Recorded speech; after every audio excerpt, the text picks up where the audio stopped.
nutshell. And now it is time for the big picture. It is time to bring the big soft hammer of philosophy down on people's crystalline delusions and expose what is really going on. First point, I have been predicting this for over a year, as have many other people with clear eyes and rational minds, that if you continue to escalate in language, then it results in this kind of violence. When you're going to call people Nazis and they must be smashed and they must be punch a Nazi and they can be killed and so on, well, that is an open declaration of the intent to kill, of the intent to maim, of the intent to attack, of the attempt to injure.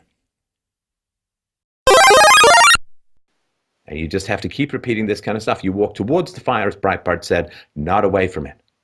There is going to be a vicious conflict, but the reality is people try bullshit. And if you walk through their bullshit, do you know what their backup plan is? No. It's nothing. There's no backup plan.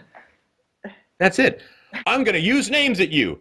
I'm going to spit verbal acid at you and hope that melts your spine. That's all they do. And then if you just walk through that, which you can, you know, sticks and stones may break my bones, but words will never hurt me. If you walk through that,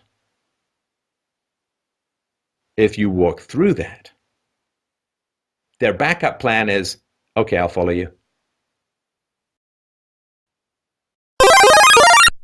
You come forward and you're certain. Now, certain doesn't mean you're right. I don't agree with everything he says. But if you're certain and you don't take any shit and you simply keep marching forward and you don't get distracted by the little ankle flare tickles of stupid people shooting idiot flares saying, your certainty frightens me because that shows that I don't really exist. Most people are just ghosts haunting the houses built by their betters. That's all they are. People in Europe are living in this gigantic cathedral and regularly just swinging stupid sticks around, smashing in the stained glass windows, filled and forged by the blood of their ancestors. This is all the people in Europe are a shadow of their former selves. It doesn't have to stay that way, but that's the way it currently is. And what that means is that they'll follow anyone who is certain enough and strong enough and committed enough to speak the truth and screw the consequences. Speak the truth, I was told as a child, speak the truth though the skies fall.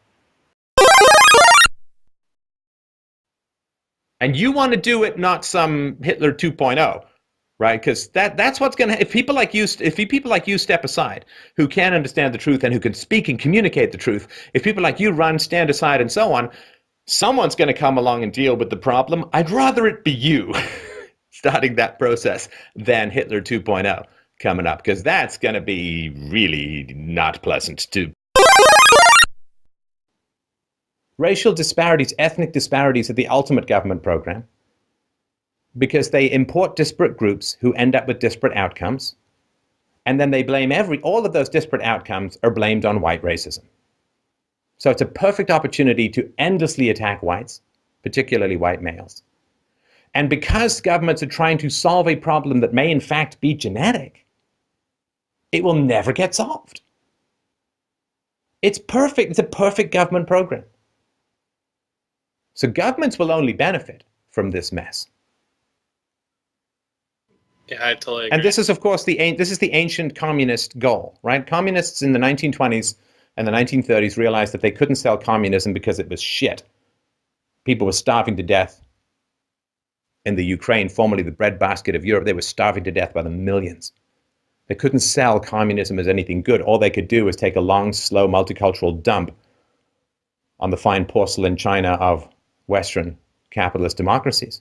We talk about this in The Truth About Immigration. Communism provokes minorities to subvert countries, to destroy countries. This is the reality of what is happening.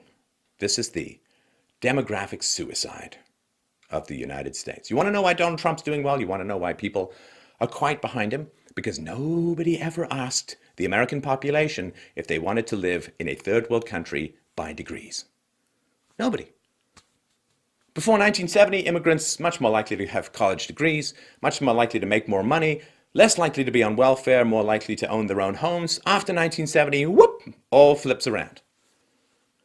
Look, we already know what happens. The West has poured trillions of dollars into third world countries in the form of foreign aid. Has it helped? No, they're still unbelievably dysfunctional, warring, corrupt crap holes that everybody's screaming and struggling to get out of like a ferret in an overturned aquarium. So foreign aid, sending the money to third world countries, has done worse than nothing. How is sending money to foreigners really terrible, but having those foreigners move here and sending money to them going to be fantastic? It makes no sense. And it comes down to your children or their children. Call me crazy, call me old-fashioned, call me tribal.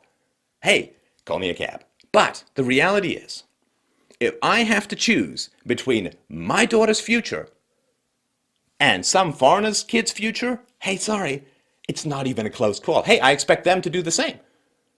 It's my kids that I want to grow up free and at least relatively debt-free, and in a culture that is committed to the traditional Western ideals of free trade, of hard work, of education, of separation of church and state, separation of state and economics, small, limited, classical liberal style government. Is she going to get that the way things are going?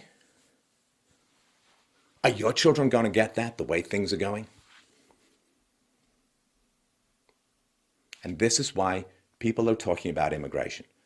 And doesn't it bother you just a tiny little bit that all of this information has been studiously withheld from you, though being widely available in professional circles? Because you just get screamed at as a racist if you bring up facts. And all of this requires that the IQ can be raised. The IQ of a lot of these countries is 85. That is a full standard deviation below the IQ of Europe. A full standard deviation below the IQ of Europe. Now, if there's any genetic component to that, and I believe that there is, nobody knows for sure, it's just a belief.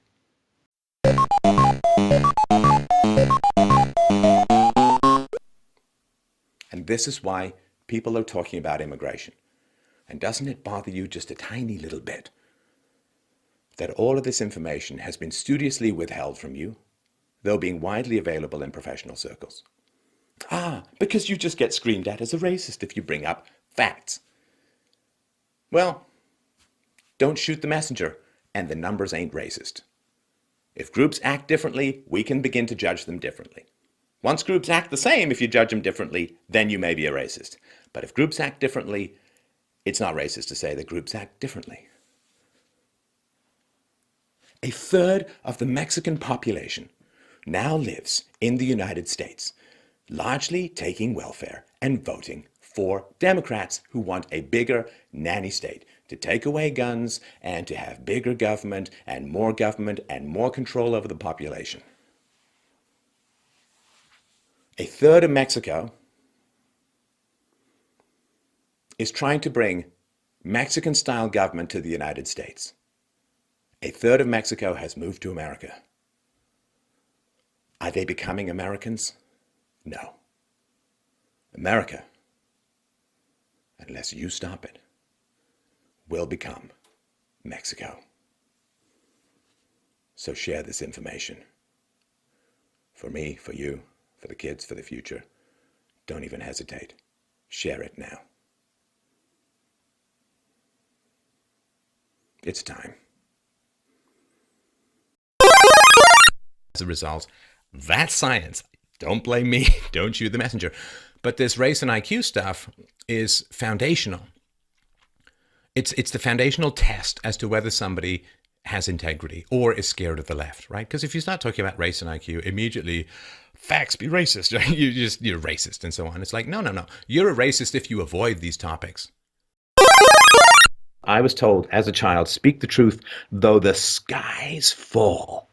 Speak the truth though the earth cracks in two. Speak the truth no matter what. That's what I was taught, and I really absorbed that lesson. So all you have to do is screw your courage to the sticking place, know that you're right, and speak your truth in public, and shame the shit out of people who lie, and shame the shit out of people who prevaricate, and shame the shit out of people who falsify, and shame the shit out of people who use abusive names without proof.